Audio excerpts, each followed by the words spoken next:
Capítulo 1. Quando você crê em Deus, mas não o conhece de verdade. Craig, você precisa conhecer essa menina. Ela é esquisita, igual a você. Quer dizer, é fanática por Deus. Alucinada mesmo por ele. Esquisita igual você não estava entre as 10 principais qualidades que eu buscava em uma menina. Mas tanta gente veio me falar de Amy que precisei conhecê-la. Estava no último ano de faculdade e orava todos os dias para conhecer alguém apaixonada por Cristo tanto quanto eu. A julgar por todos os relatos, Amy era tudo com que eu sonhava e mais um pouco. Nosso relacionamento começou com vários telefonemas antes de enfim nos conhecermos pessoalmente. Alguém lhe disse que eu parecia o Tom Cruise. Quando abriu a porta e me viu pela primeira vez, seu sorriso de expectativa hesitou. Acho que eu não era tão parecido com o Maverick do Top Gun, Asas Indomáveis, mas tenho cabelo preto e nariz grande. Naquela noite, fomos a um estudo bíblico que Amy conduzia para meninas em idade de colegial. Ela era incrível e todos os clichês amorosos que eu ouvira ao longo dos anos aconteceram comigo. Quando ela orou por suas meninas, o céu pareceu se abrir. Quando entoou cânticos de adoração, o tempo parou. Cada vez que olhava em minha direção, punha-me a louvar o Senhor ao mesmo tempo em que me derretia todo. Ela era divertida, leal e sincera. Sem falar que, em uma escala de 1 a 10, sua nota seria 498 milhões. Ainda é. Lembro-me de ter pensado, Deus, o Senhor é ótimo, bom trabalho. Transbordando de expectativa, eu passava o tempo todo querendo causar boa impressão, mostrar meu melhor Craig. Usava as camisas mais novas, passava um tanto extra de perfume, lavava o carro e produzia a fita cassete perfeita, cheia com a mais recente combinação de música cristã e canções de amor da década de 1980. Mais que isso, no entanto, tentei me certificar de que estava em minha melhor forma espiritual, orando o tempo todo para tratá-la com respeito e sem malícia.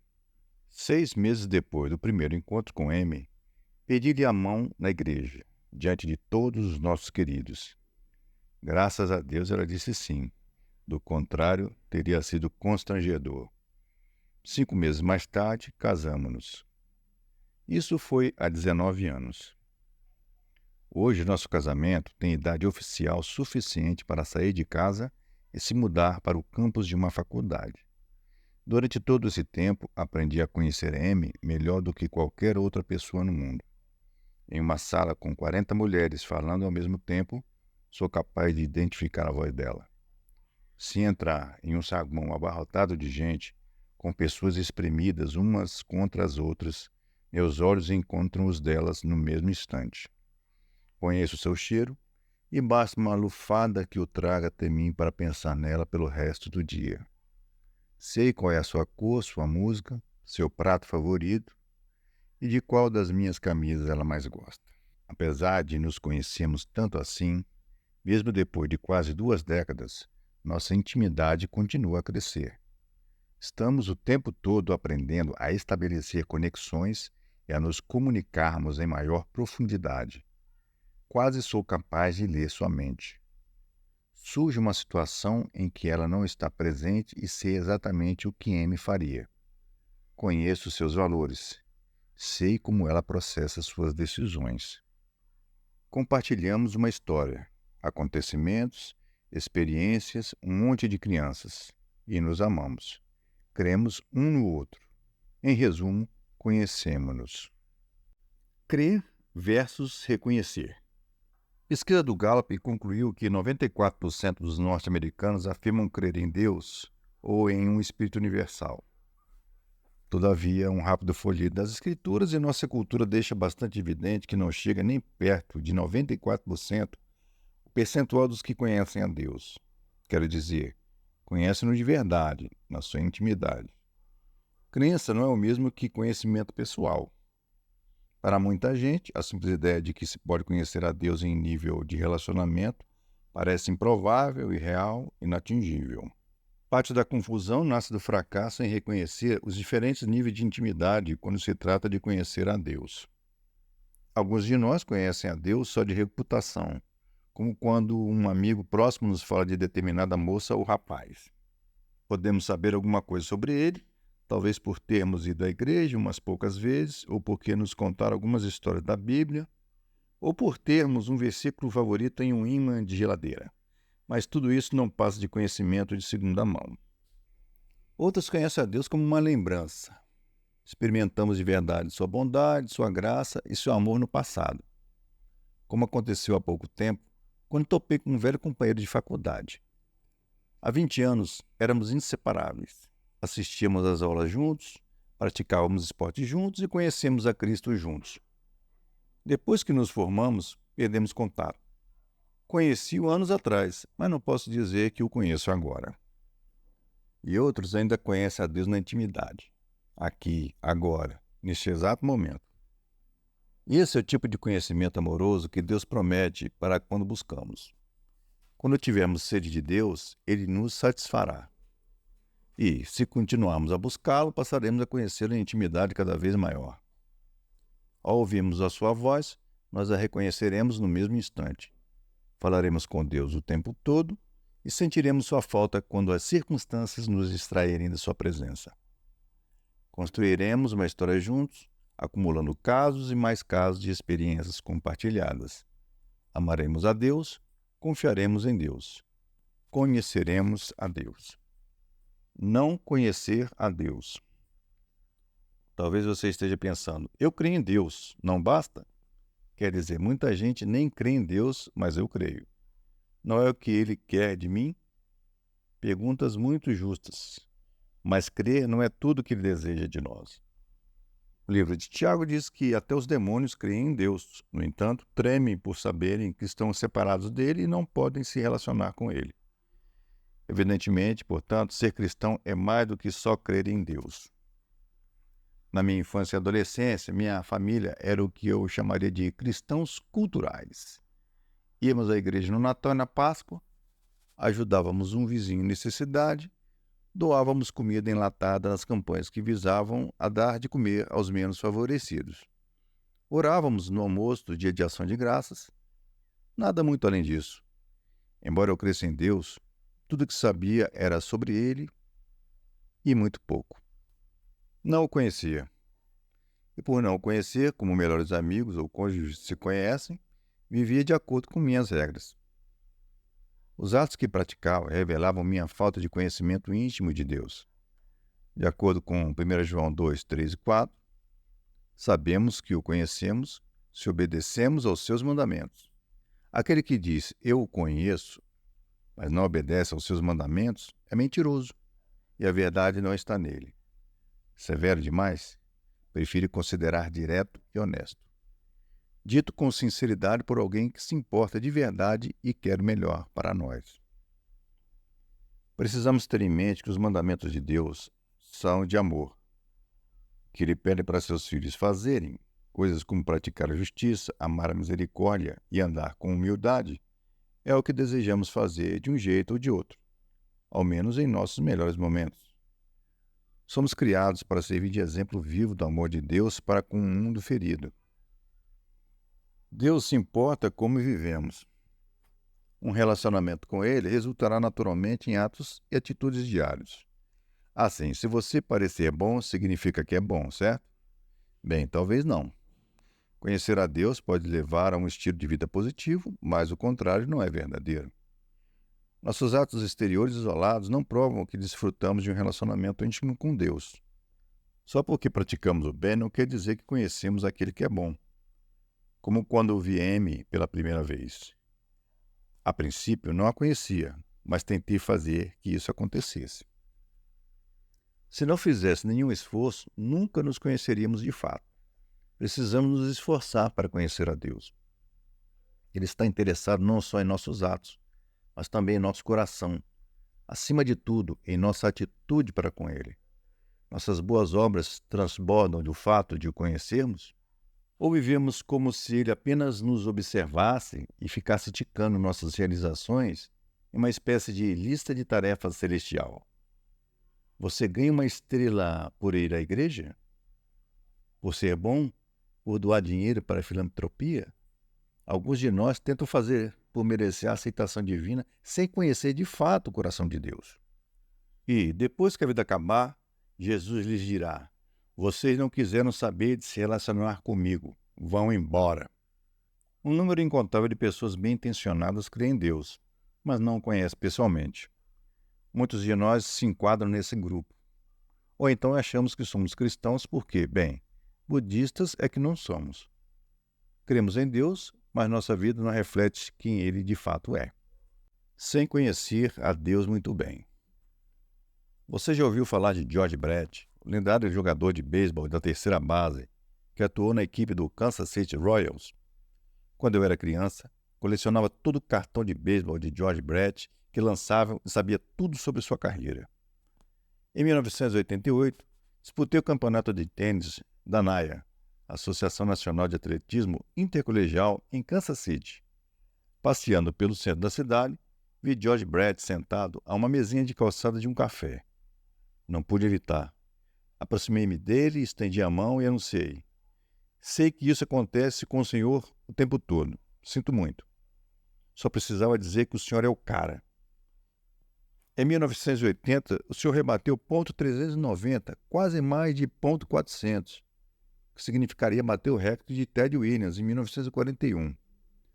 O senhor marcou 118 pontos em apenas 117 jogos. O senhor é o cara. Um pouco repetitivo, sei disso, mas eu estava ansioso.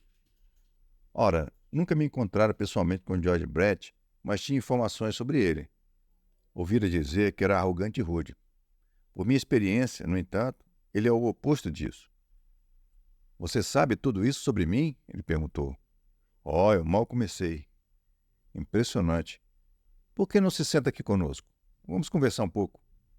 Ele puxou uma cadeira para que eu me sentasse. Depois de 15 minutos de conversa, George quis saber, afinal, o que o traz a Kansas City? Contei-lhe que participaria de um grande torneio de tênis no dia seguinte. Ele me parabenizou e disse: sabe de uma coisa? Você me acompanhou todos esses anos. Farei o possível para ir vê-lo jogar amanhã. No dia seguinte, conquistei o título de campeão nacional de tênis e George Brett torcia por mim na primeira fila. A cena do sonho desaparece aos poucos e começa a tocar uma música etérea. Nada disso aconteceu de verdade, claro, embora fosse um grande final para essa história.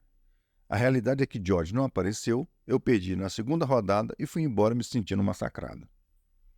Tecnicamente, poderia dizer que conheço o George Brett em razão do nosso encontro único, mas é evidente que não o conheço de fato. Se você o lembrasse do nosso encontro em Kansas City, ele talvez nem se lembrasse de nada. Rebobinemos agora a fita da narrativa histórica alguns milhares de anos. Quando o apóstolo Paulo escreveu sua carta aos Gálatas, seguidores de Jesus que viviam na região da Galácia, atual Turquia, eles já tinham provado do Deus real e vivo, mas tinham caído na armadilha do legalismo fazia pouco tempo. Conheciam a Deus, mas não o suficiente para evitar que fossem sugados de volta a uma vida baseada na lei em vez de um amor. Em Gálatas 4, 8 e 9, Paulo escreveu: antes, quando vocês não conheciam a Deus, eram escravos daqueles que, por natureza, não são deuses. Mas agora, conhecendo a Deus, ou melhor, sendo por Ele conhecidos, como é que estão voltando àqueles mesmos princípios elementares, fracos e sem poder? Querem ser escravizados por eles outra vez? Em essência, ele está dizendo: vocês conhecem a Deus, mas não o bastante para evitar seus velhos hábitos, as atitudes que feriram vocês e impediram sua proximidade de Deus. No século XXI, seria sábio da nossa parte se indagássemos: isso também serve para nós? Talvez nós meio que conheçamos a Deus. Em algum momento do passado, pode ser que tenhamos orado e pedido a Jesus que transformasse a nossa vida. Talvez tenhamos um entendimento básico de Deus. Pode ser que um dia tenhamos nos sentido próximos de verdade dele, mas não o conhecemos bem agora. Conhecendo a Deus na intimidade. Por fim, existem aquelas pessoas que conhecem a Deus na intimidade e servem a Ele de todo o coração. Para mim, sei que isso está acontecendo quando tenho cada vez mais consciência da presença de Deus em mim, de sua provisão, poder e paz. Não sinto que Deus está lá fora, aguardando que eu dispare uma oração na direção dele de vez em quando. É mais como uma conversa ininterrupta. Oi, Deus. Ei, ouça. O que o senhor acha disso? Então acredito com toda sinceridade que Deus me fala por meio de sua palavra escrita e do Espírito. É como se, de alguma forma, meu espírito se conectasse a ele e eu conseguisse ouvir o que ele diz. Há uma espécie de voz baixa, uma consciência constante e atenta de que Deus orquestra as coisas e envia pessoas à minha vida à medida que meu dia se desenrola. Isso é viver com Deus. Em outras épocas, Deus pode não parecer tão perto. Pela fé, todavia, sei que Ele está comigo. Não importa o que sinto, mantenha a segurança de que Deus nunca me deixa e Ele não deixará você. O salmista Davi descreve em Salmo 63, 1 a 4, seu relacionamento com Deus. Na verdade, ele afirma que a experiência de conhecer o Deus pessoal cria um anseio mais profundo por ainda mais conhecimento íntimo de Deus. O versículo 1 começa: Ó Deus, Tu és meu Deus, não o Deus de outra pessoa, do qual acabo de ouvir falar. Tu és o meu Deus. Davi continua: Eu te busco intensamente, a minha alma tem sede de ti. Todo meu ser anseia por ti, numa terra seca, exausta e sem água. Não há nada que me satisfaça neste mundo. Sinto fome, alimento-me e mais tarde sentirei fome de novo.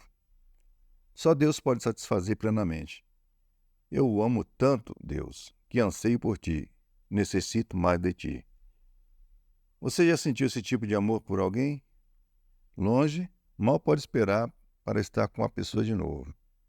Quando fico longe de Amy, mal posso esperar para ouvir a voz dela de novo. Imagine quando acontece com Deus. O salmista prossegue: Contemplei-te no teu santuário e vi o teu poder e a tua glória. Eu te vi, eu te conheço, reconheço-te só de te ver.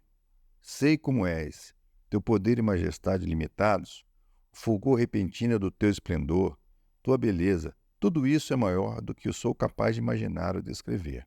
O versículo 3 diz: O teu amor é melhor do que a vida, por isso os meus lábios te exaltarão. Melhor do que a vida?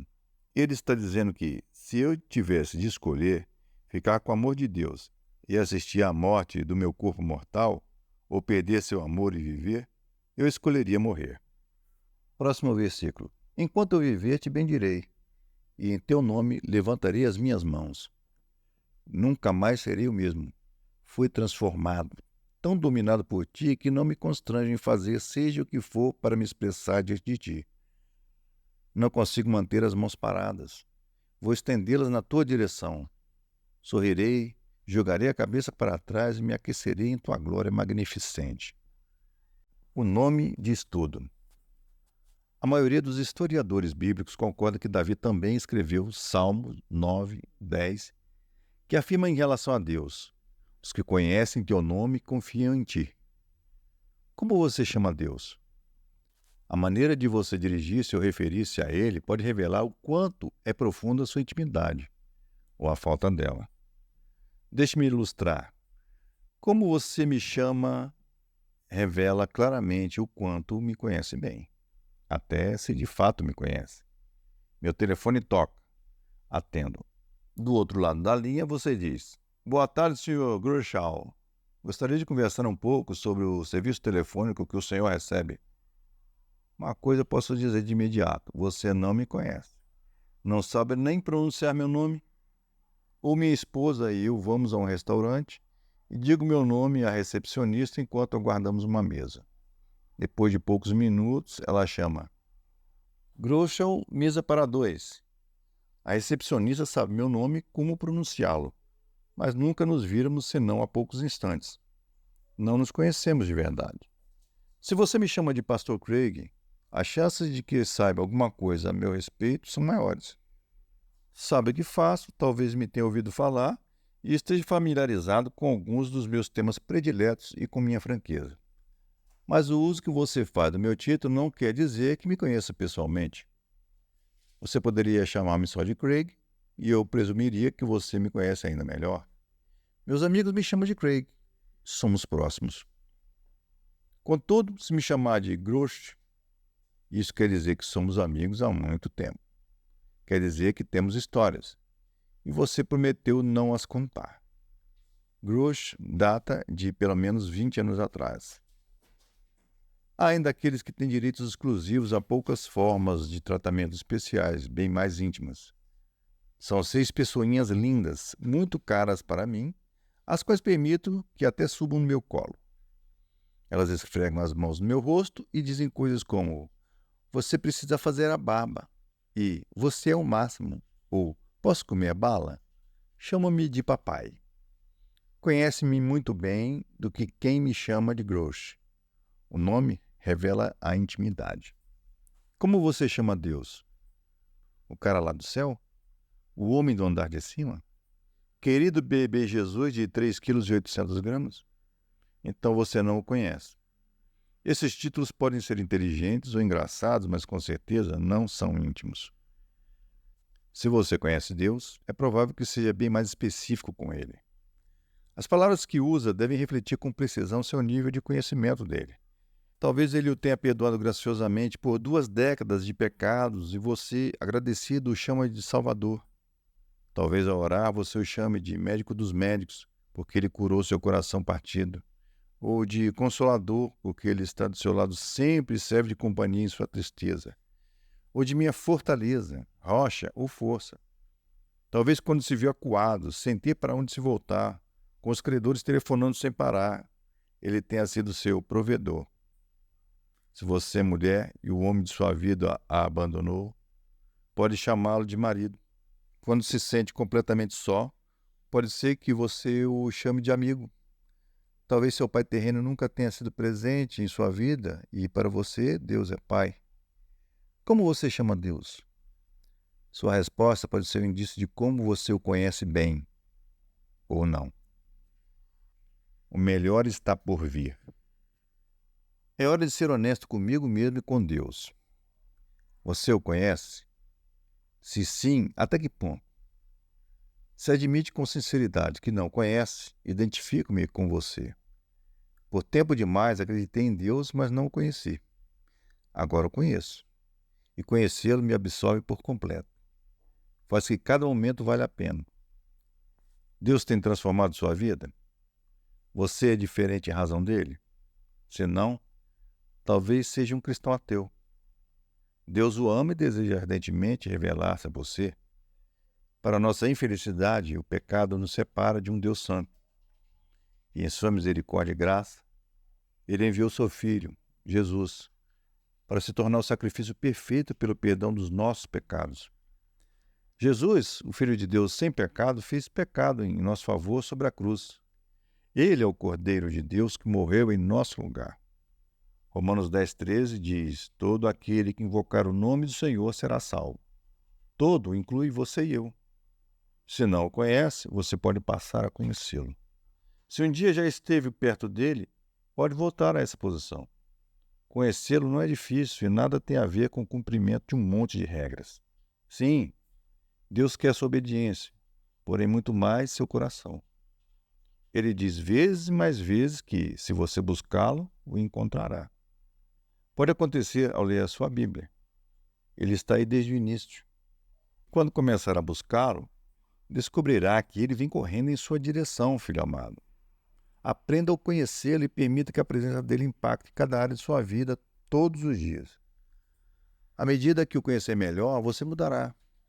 Um relacionamento vibrante e íntimo com Deus o capacitará a curar suas feridas do passado, perdoar o que parece imperdoável e a mudar o que parece imutável em si mesmo.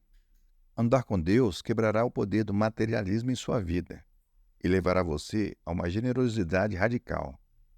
Em vez de viver para si e para o momento, você viverá por Cristo e para a eternidade. Seu coração começará a se quebrantar por motivos e causas que partem o coração de Deus. Você o servirá com fidelidade como parte de sua noiva, a igreja. Em vez de viver atormentado pela preocupação e o medo, aprenderá a experimentar paz, graça e confiança. À medida que aprender a conhecê-lo, você viverá para ele com ousadia, compartilhando entusiasmado sua fé com as pessoas, cada vez menos pensando no que os outros acham. Conhecê-lo o levará a ansiar por falar às pessoas sobre ele. Aprenda a conhecer Deus. A partir do momento que o fizer, você nunca mais será o mesmo.